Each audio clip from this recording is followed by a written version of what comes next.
Ink skryf in Afrikaans webwerf www.ink.org.za my prosa wenner. Ekologiese les uit die Boesman legende van die groot arend en die seun van die wind, uit die pen van Pieter Mostert.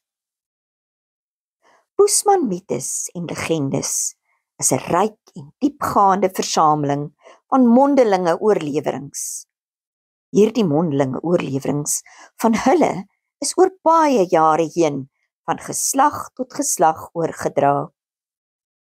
Die ideologie, oftewel die lens waardeur die Boesman se wêreld beskou, insluitend die spirituele oortuigings wat hulle huldig, kom duidelik na vore uit stories wat hulle in die aande rondom die vuur vertel.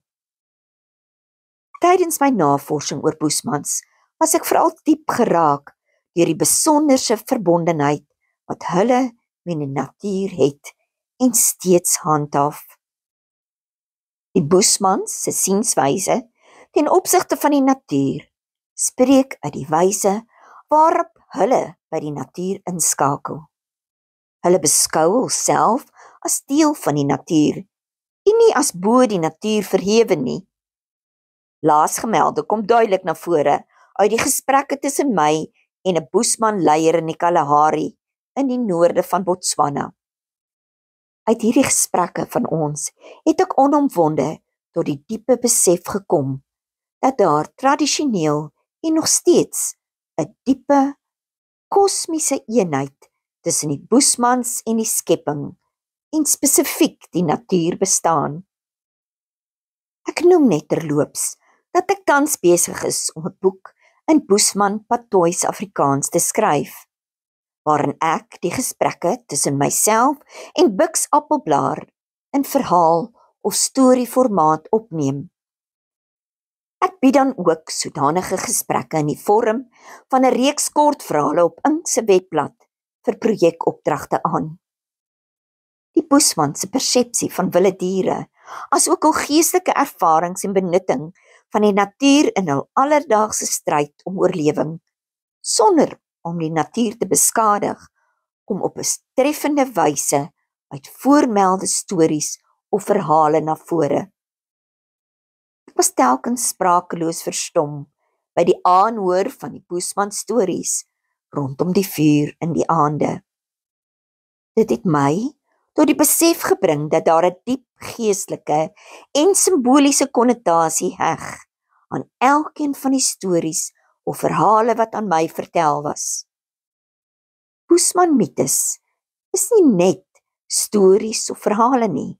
Dis inderdaad lewendige vertellings waarin moreel en etiese lesse opgesluit is. Ryk aan simboliek, emosie en wysheid. Daarbenewens het hulle op storiewyse hulle trotse geskiedenis wat spirituele waarhede bevat, van geslag tot geslag oorgedra. Vanweë my eie besorgdheid oor die ekologie, die verantwoordelike bestuur daarvan en my belangstelling in roofvoëls, was ek veral geïnteresseerd in die Boesman se siening oor roofvoëls soos valke en arende. Die Boesmans beskou valke en arende nie net as gewone gevleeldes nie, maar wel as wesens waaraan hulle 'n geestelike verbondenheid heg, waaruit die simboliese as ook die praktiese waarde van veral die arend uitstaan. Vanuit die gesigshoek van die Boesmans is arende en valke spesiale wesens wat krag en vryheid simboliseer.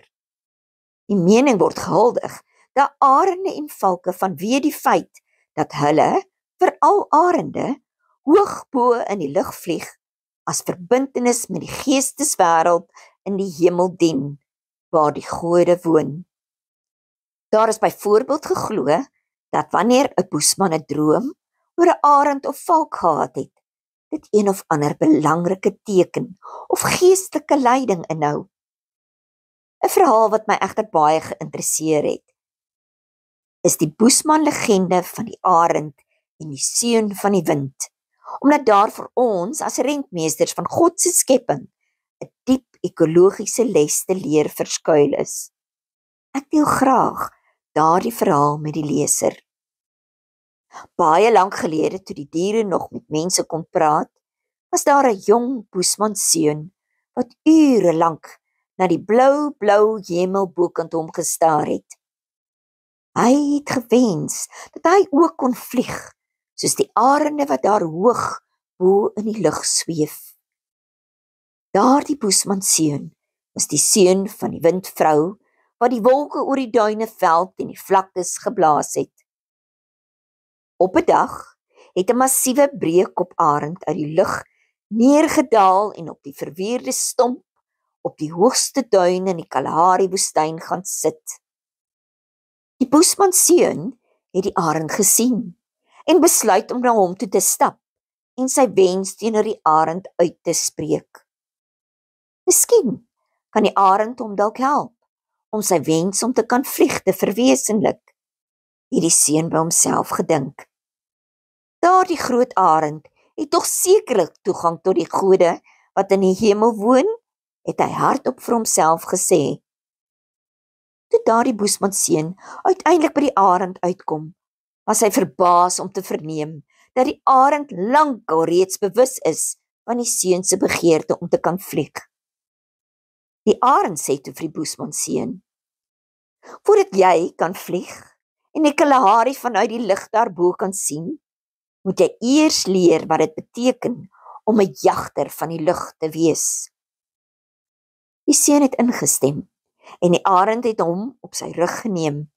Hy het oor die duine gevlieg, oor droë vlaktes en die uitgestrekte duineveld van die Kalahari. Dit was 'n absolute wonderlike ervaring vir die seun. Hy het gesien hoe wildsbokke in die gras skuil, hoe ander roofvoëls oor aas beklein en hoe klein voeltjies roep as gevaar naderkom. Vir 6 dae lank het die groot arend vir daardie boesmanseun elke dag iets nuuts geleer, soos onder andere hoe om te sien sonder om 'n woord te uiter, hoe om geduldig te wag sonder om te haat, en hoe om te jag sonder om ekologiese verwoesting te saai. Na 7 dae het die arend vir die boesmanseun gesê: "Nou weet jy wat dit beteken om 'n jagter van die lug te wees. Jy is 'n seun van die wind en van die aarde. Gaan leer nou ook jou mense om met oë van bo te kyk, met wysheid en sonder gierigheid." Hierna het daardie boesmanseun na sy mense teruggekeer en het hy 'n groot boesmanleier geword. Tot vandag toe, sê die ouer boesmans, wanneer jy die arend oor jou sien vlieg, kyk mooi, dalk bring hy 'n ou wysheid terug. Wat 'n ekologiese les is daar nie in hierdie verhaal opgesluit nie. Wees waarnemers van die natuur en doen daardeur praktiese kennis op oor die gedrag en doel van elke dier, spesifiek roofvoëls in die ekologiese ketting wat hulle vervul. Alhoewel die boesman soms vere of dele van arende gebruik het vir tradisionele doeleindes soos versiering of rituele, het hulle dit met groot respek gedoen en nooit onnodig gedood nie. Gebruik dus die natuur op verantwoordelike en respekvolle wyse, soos die boesmans.